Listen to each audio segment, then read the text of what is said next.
எல்லாருக்கும் வணக்கம். திருச்சியிலேருந்து உங்கள் இன்ஜினியர் செந்தில்குமார் பேசிகிட்டு இருக்கேன். நம்ம வீடு 2021. நம்ம இன்றைக்கி பார்க்க போகிற விஷயம் ஹனி கான்ட்ராக்ட்.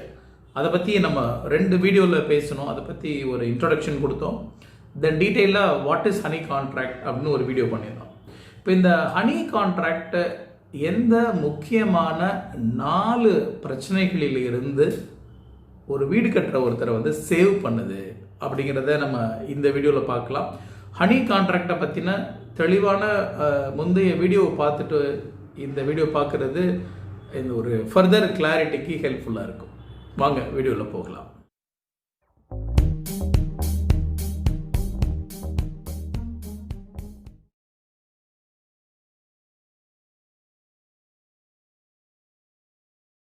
ஹனி கான்ட்ராக்டோட அடிப்படையான ரொம்ப பேசிக்கான விஷயம், கான்ட்ராக்டருக்கு அப்ஃப்ரண்ட்டாவோ அட்வான்ஸாவோ ஸ்டேஜ் பை ஸ்டேஜாக மொத்தமாக பணம் கொடுக்க வேண்டிய தேவையில்லை. வீடு கட்டுற ஹவுஸ் ஓனர் பொருள் வாங்க டைரெக்டாக வெண்டருக்கு பணம் கொடுக்குறாரு, லேபருக்கு வாரம் அவரே பணம் கொடுக்குறாரு. இந்த ஹனி கான்ட்ராக்ட் முறையில் நம்ம ஒர்க் பண்ணும்போது 4 முக்கியமான விஷயங்களை நாம் தவிர்க்க முடியும். காமனாக என்கிட்ட பேசக்கூடிய நண்பர்கள் இந்த பிரச்சனைகளை தான் மேக்ஸிமம் ஷேர் பண்ணுறாங்க. அதனால தான் இந்த ஐடியாவை எடுத்துகிட்டு வந்தோம். முதல் பிரச்சனை என்ன அப்படின்னா, வேலை முடியும் போது கூடுதலாக பணம் கேட்குறாங்க அப்படிங்கிற ஒரு இஷ்யூ.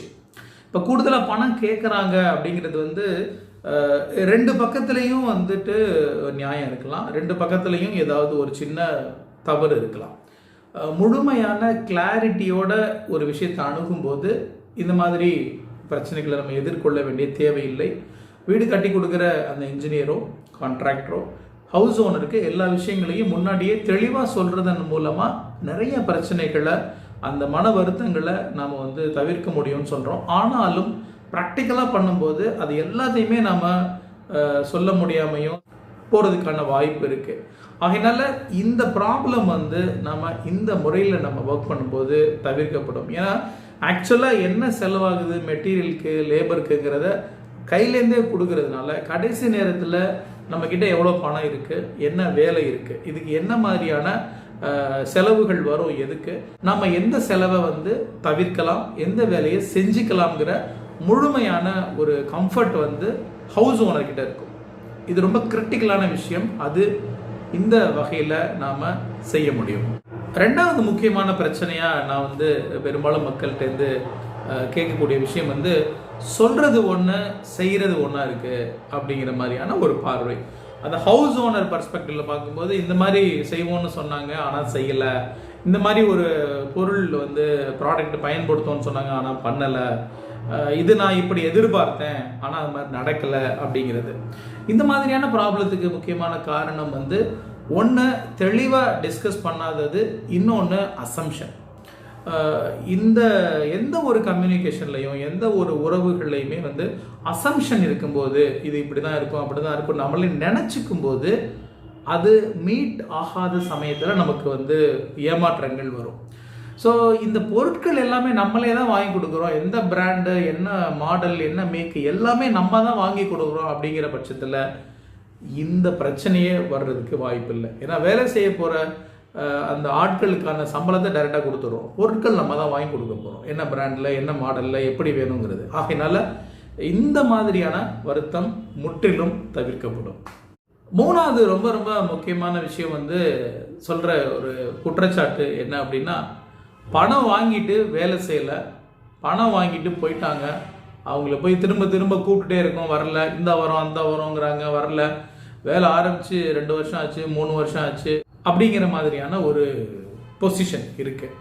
ஸோ இதில் ரொம்ப கிரிட்டிக்கலான விஷயமே பணம் தான் இந்த ப்ராசஸில். அது மட்டும் இல்லாமல் நம்மளுடைய ஒட்டுமொத்த சேமிப்பு, கூடுதலாக வாங்கக்கூடிய கடன் எல்லாத்தையும் உள்ளே நம்ம இந்த ப்ராசஸில் உள்ளே வைக்கிறோம். அப்போது அந்த பணத்தை நம்ம கவனமாக ஸ்பெண்ட் பண்ணுறது ரொம்ப முக்கியம். அந்த பணத்தை முன்னாடி கொடுத்துட்டு வேலை நடக்கலை அப்படின்னா ஒரு மிகப்பெரிய மன உளைச்சல் ஆகிடும். அது தள்ளிகிட்டே போகும்போது ஒரு பெரிய பிரச்சனை ஆகிடுது. அதனால் அந்த பணம் ஹோல்டு எப்போ ஹவுஸ் ஓனர்கிட்ட இருக்குதோ அப்போது அவங்க இன்னும் கொஞ்சம் ரிலாக்ஸ்டாக இந்த ப்ராசஸை அணுக முடியும். நான் எப்போவுமே சொல்கிற விஷயந்தான், ஹவுஸ் ஓனரை பொறுத்த வரைக்கும் அவர்கிட்ட இடம் இருக்குது, படம் இருக்குது.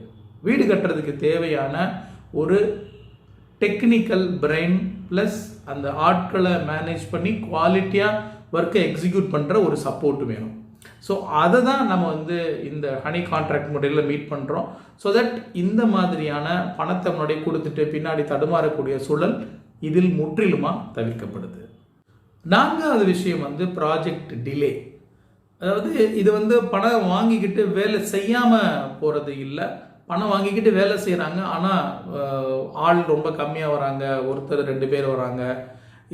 இந்த வேலை வந்து முன்னாடியே முடிஞ்சிருக்கணும், ரொம்ப இழுத்துட்டே போகுது, அப்படியே தள்ளிட்டே போகுது. அவர் ரொம்ப நல்லவருங்க, அவர் வேலை செஞ்சு கொடுக்குறவர், ஆனால் அது என்னன்னு தெரியல. நம்ம போய் பேசணும் கேட்டோன்னா கட்டாயமாக பண்ணிடலான்னு சொல்கிறாரு, பாசிட்டிவாக பேசுகிறாரு, வர்றாரு, செய்கிறாரு. ஆனாலும் அந்த வேலை வந்து முடியலை, இழுத்துட்டே போகுது. இது வந்து ப்ராஜெக்ட் டிலே ஆகுறது. இதுக்கு காரணம் என்ன அப்படின்னு யோசிச்சோம் அப்படின்னா, இந்த பணம் வந்து ஹவுஸ் ஓனர் தரக்கூடிய பணத்தை அந்த வேலை செய்யக்கூடிய கான்ட்ராக்டர் ப்ராப்பராக ஃபினான்ஸ் மேனேஜ்மெண்ட் பண்ணுறது ஒரு முக்கியமான கூறாக இருக்குது. ஆனால் இப்போ நம்ம சமூக அமைப்பில் பொதுவாக நம்ம ஸ்கூல் காலேஜில் எங்கேயுமே இந்த ஃபினான்ஷியல் மேனேஜ்மெண்ட்டை பற்றி தெளிவாக சொல்லிக் கொடுக்கவே இல்லை நமக்கு. ஸோ அதனால் வந்து நம்ம எப்படி பணத்தை நிர்வாகம் பண்ணுறதுன்னு தெரியாமல் தடுமாறுறோம். இது வந்து எல்லாருக்கும் உரிய, அதாவது தொழில் செய்ய முன்வர்ற பெரும்பாலான நண்பர்களுக்கு இருக்கக்கூடிய ப்ராப்ளம் இது. ஸோ இந்த பணத்தை மேனேஜ் பண்ணுறது, அதை கொஞ்சம் இம்ப்ராப்பராக மேனேஜ் பண்ணுற வாய்ப்பு வந்துட்டால் இது அதிலிருந்து வெளியில் வர்றது ரொம்ப சங்கடமான விஷயம். அப்போ நம்ம வந்து இந்த பக்கம் ஒன்றும் சொல்ல முடியாமல் வேலையும் செய்ய முடியாமல் ரொம்ப ஒரு மாதிரி சங்கடத்தில் மாட்டிக்கிறாங்க. நியாயமான வேலை செய்யணுங்கிற ஒரு திறன் இருக்கக்கூடிய ஒரு இன்ஜினியராக இருந்தாலும் இந்த மாதிரியான சூழ்நிலையில் அவங்க வந்து எதிர்கொள்கிற பிரச்சனை நிறையா இருக்குது. ஆனால் அட் த சேம் டைம் பணம் இன்வெஸ்ட் பண்ணி அந்த வேலையை ஒரு கனவாக பார்த்துக்கிட்டு இருக்கக்கூடிய ஹவுஸ் ஓனர் இப்படிப்பட்ட சூழ்நிலையில் மாட்டிக்கிறது அவருக்கு மிகப்பெரிய வருத்தம். ஸோ அதை தவிர்க்கிறதுக்கு என்ன பண்ணலான்னா, முழுமையாக பணம் நம்மக்கிட்ட ஹோல்டு இருக்கும்போது அந்த மாதிரியான ப்ராஜெக்ட் டிலேயையும் நம்ம தவிர்க்க முடியும். ஸோ இந்த அடிப்படையில் இந்த 4 பிரச்சனைகள் வந்து பெரிய இஷ்யூஸாக இன்றைக்கி இந்த கான்ட்ராக்ட் பிஸ்னஸில் இருக்குது. வீடு கட்டக்கூடிய ஹவுஸ் ஓனர்ஸ் வந்து இதை எதிர்கொள்கிறாங்க. இதை இந்த ஹனி கான்ட்ராக்டுடைய இந்த அடிப்படையில் நம்ம அணுகும்போது இந்த மேஜரான இந்த 4 முக்கிய பிரச்சனைகள்லேருந்து நாம் விடுபடலாம். இந்த முறையில் வீடு கட்ட உங்களுக்கு விருப்பமா? இந்த எண்ணில் வாட்ஸ்அப்பில் தொடர்பு கொள்ளுங்க, நம்ம பேசலாம். உங்கள் நேரம் செலவழித்து இந்த வீடியோ பார்த்தமைக்கு நன்றி. உங்கள் நண்பர்கள் யாருக்கேனும் இது தேவைப்படும் தோணுச்சுன்னா please do share with them. Thank you so much.